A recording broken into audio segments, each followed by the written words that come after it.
സ്കൂളുകൾ ഉണ്ടാക്കി, അധ്യാപകരെ നിയമിച്ചു, പണം. Let me complete. ഞാൻ തരാം.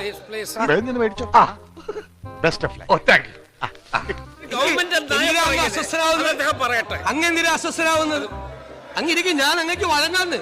ഞാൻ അങ്ങക്ക് വഴങ്ങാം. ഒരു മര്യാദ വേണ്ടേ? ഒരു മര്യാദ വേണ്ടേ? വടി കൊടുത്ത് അടി പേടിക്കാതെ ശാന്ത. അങ്ങ് പ്രക്ഷുബ്ധനാവല്ലേ, ശോഭിക്കല്ലേ, അങ്ങനെ ചെയ്യല്ലേ. ഞാൻ let me complete my point. ഇന്ന് രണ്ടിലൊന്നും അറിയണം. അതാണ് correct. Sameer sir super. I am on my legs. You don't have any right. No. To interrupt. No. Understand? അല്ല ചവിട്ടിയത് അണലിയാണില്ല.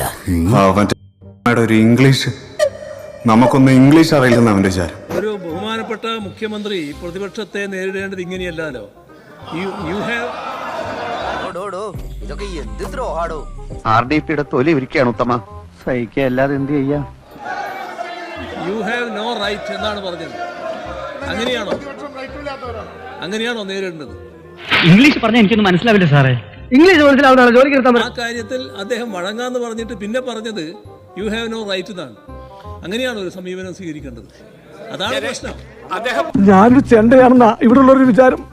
എല്ലാരും വന്ന് ഇടക്കിടക്ക് കൊട്ടും. നോ റൈറ്റ് ടു ഇന്ററപ്റ്റ് എന്ന് പറഞ്ഞാൽ നമ്മൾ ഇന്ററപ്റ്റ് ചെയ്യുന്നതിന് അവകാശമില്ല എന്നല്ലേ പറഞ്ഞത്.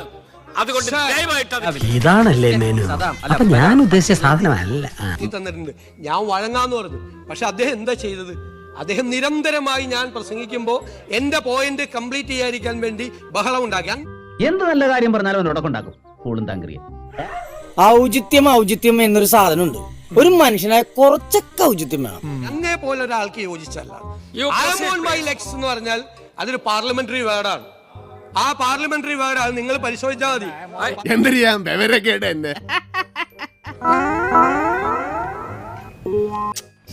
പിന്നെ നാണക്കെടുത്ത് പഴയ പാർലമെന്റ് അംഗങ്ങളും നിയമസഭാ അംഗങ്ങളും ഒക്കെ പ്രസംഗിച്ചത് എനിക്ക് വായിച്ചു നോക്കിയാൽ അറിയാം. അവൻ എന്നെ അറിയില്ല. എന്റെ പഴയ സ്വഭാവമായിരുന്നു കേട്ടല്ലോ. എന്ത് കരഞ്ഞു കാലുപിടിക്കോ? എല്ലാവർക്കും സന്തോഷമായല്ലോ. എനിക്ക് സന്തോഷമായി. എല്ലാവർക്കും പിരിഞ്ഞു പോവാം.